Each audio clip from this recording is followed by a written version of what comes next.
여러분 혹시 기차 위에 덩그러니 놓인 얼음 상자 하나가 미국의 식탁, 경제, 심지어 한 도시의 운명까지 완전히 바꿔놨다면 믿으시겠어요? 네, 오늘 바로 그 작지만 거대했던 발명, 냉장 열차의 놀라운 이야기를 한번 파헤쳐 보겠습니다. 자, 바로 이 질문이 오늘 이야기의 시작점입니다. 아니 도대체 어떻게 기차 위에 실린 얼음 상자 하나가 지금 우리가 먹는 음식까지 그 모든 걸 영원히 바꿔놓을 수 있었을까요? 정말 궁금하지 않으세요? 이 혁신이 얼마나 대단한 변화였는지 제대로 느껴보려면요, 잠시 시간을 거슬러 올라가 봐야 합니다. 냉장 기술이란 게 아예 없던 시절, 모든 게 지금과는 완전히 다른 세상으로 말이죠. 냉장 기술이 없던 시절에 신선한 고기를 먹는다는 건 지금과는 차원이 다른 얘기였어요. 애초에 멀리서 고기를 가져온다는 건 상상도 못할 일이었죠. 그러니 사람들은 고기를 소금에 잔뜩 절이거나 바싹 말리거나 그렇게 보존할 수밖에 없었어요. 한마디로 식탁이 그 지역과 계절에 완전히 갇혀 있었던 거예요. 그런데 바로 이 냉장 기술이 이 모든 판을 뒤집어 엎은 겁니다. 자, 19세기 중반으로 가볼게요. 이때 시카고라는 도시에서 두 가지 핵심 요소가 정말 운명처럼 만나게 됩니다. 하나는 미국 전역으로 쭉쭉 뻗어나가던 철도망이었고요. 다른 하나는 이제 막 걸음마를 떼던 초기 형태의 얼음 운송 기술이었습니다. 1848년 이때를 기점으로 시카고의 운명이 정말 말 그대로 폭발합니다. 불과 10여 년 만에 이름도 없던 작은 도시가 미국 전역을 잇는 철도의 심장, 거대한 허브로 떠오른 거죠. 이 철도망이 바로 모든 변화의 출발점이었습니다. 그 효과요? 정말 즉각적이었습니다. 첫 번째 철도 노선이 생긴 지 단 2년 만에 시카고에서 실어 나르는 돼지고기 양이 무려 300%가 늘어납니다. 300%요? 이 숫자 하나만 봐도 철도라는 게 당시 시카고 육류 산업에 얼마나 엄청난 충격을 줬는지 바로 감이 오시죠? 물론 처음부터 모든 게 완벽했던 건 아니에요. 초기에 나왔던 이른바 냉장 열차는 사실 그냥 일반 화물칸에 얼음통 몇 개 던져넣은 수준이었어요. 고기는 천장에 매달려서 진자처럼 대롱대롱 흔들리고 냉기는 제대로 순환도 안 되니까 며칠 못 가서 색이 변하고 상해버리기 일쑤였죠. 진짜 혁신가가 필요했던 바로 그 시점이었습니다. 바로 그때 구스타부스 스위프트라는 인물이 등장합니다. 그는 이전 설계가 가진 모든 문제점을 간파하고 아주 획기적인 기술로 이 판을 완전히 뒤집어 놓습니다.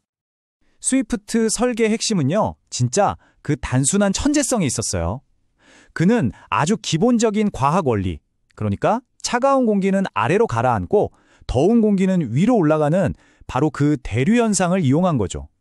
열차 위쪽에 얼음 저장고를 만들어서 거기서 나온 차가운 공기가 자연스럽게 아래로 내려와 고기를 감싸고 덜어진 공기는 다시 위로 올라가 환풍구로 파져나가게 만든 거예요. 이 끊임없는 공기순환, 정말 간단하지만 효과는 이전과 비교가 안 됐습니다.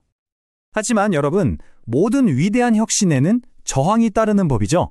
이 신기술이 등장하자마자 기득권 세력과 혁신가들 사이에 아주 격렬한 충돌이 벌어집니다. 이름하여 손질된 쇠고기 전쟁이었죠. 이 전쟁이 왜 일어났는지 이 표를 보시면 바로 이해가 되실 겁니다. 기존 방식은 살아있는 소를 통째로 동부까지 기차에 태워보내는 거였어요. 근데 이게 얼마나 낭비예요. 소 무게의 40%는 뼈나 내장처럼 버리는 부분인데 그것까지 운송비를 내야 했고 가는 내내 먹이 주고 물도 줘야 했죠. 반면에 시카고에서 싹 손질한 고기만 보내는 건 버리는 부분 하나 없이 100% 상품만 싣고 중간에 멈출 필요도 없으니 모든 면에서 압도적으로 효율적이었던 겁니다. 결국 모든 건 돈 문제였어요. 당연히 기존 산업으로 꿀 빨던 강자들은 가만히 있지 않았죠.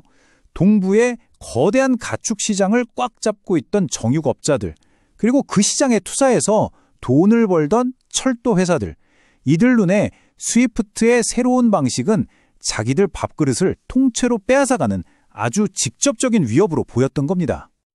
1881년 시카고 트리뷴 신문 기사를 보면 당시 분위기가 얼마나 험악했는지 생생하게 느껴집니다. 엄청난 반대에 부딪혔다. 이건 그냥 기술 경쟁이 아니었어요. 기존의 낡은 유통망과 새로운 중앙집중식 시스템 간의 생존을 건 그야말로 전쟁이었습니다. 자, 여기서 스위프트의 진짜 사업가적인 면모가 드러납니다. 기득권 철도 회사들이 네 열차는 우리 선로에 못 다녀 하면서 똘똘 뭉쳐 보이콧을 하거든요. 그러자 스위프트는 어떻게 했을까요? 포기하지 않고 직접 디트로이트에 있는 촬영회사를 찾아가서 자기 돈으로 시제품 10대를 만들어버립니다. 그리고는 동부 축산업과 이해관계가 전혀 없던 유일한 철도, 그랜드 트렁크 철도와 손을 잡고 기득권의 봉쇄망을 정면으로 뚫어버린 거죠. 정말 대단하지 않나요? 결국 이 전쟁의 승자는 냉장 열차였습니다. 그리고 그 결과는 단순히 고기 운송 방식을 바꾼 걸 넘어서 미국 전체를 바꿔버리는 거대한 변화로 이어졌습니다. 그 결과를 보여주는 정말 놀라운 숫자가 하나 있습니다. 1900년에 미국 전체의 도축업에 종사하는 사람이 6만 8천 명 정도였는데 그중에 무려 2만 5천 명, 그러니까 전체 3분의 1이 넘는 인원이 단 하나의 도시, 시카고에서 일했습니다. 시카고가 말 그대로 미국 육류 산업의 수도가 된 거죠. 경제적인 힘은 더 막강했습니다. 1902년 통계를 보면 시카고 혼자서 미국 전체 육류 생산액의 3분의 1을 만들어냈어요. 시카고가 세계를 위한 도축업자라는 별명을 얻게 된 게 괜한 말이 아니었던 겁니다. 그리고 이 시스템을 완성시킨 결정적인 한 방이 있었습니다. 냉장 열차는 사실 이 거대한 시스템의 일부일 뿐이었거든요. 스위프트를 비롯한 육가공업자들은 동부 주요 도시의 거대한 냉장 창고들을 짓기 시작합니다. 이걸로 생산지인 시카고부터 소비지인 동부 도시까지 완벽하게 온도가 통제되는 콜드체인이 구축된 거죠.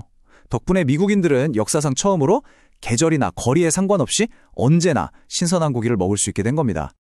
네, 19세기에 탄생한 이 시스템은 우리에게 사계절 내내 신선한 고기를 먹을 수 있는 자유라는 엄청난 선물을 주었습니다. 하지만 동시에 바로 이 시스템이 오늘날 우리가 마주하고 있는 거대한 산업형 식품 공급망의 시작점이기도 했죠.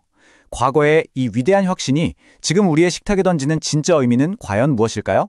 한 번쯤 깊이 생각해볼 문제가 아닐까 싶습니다.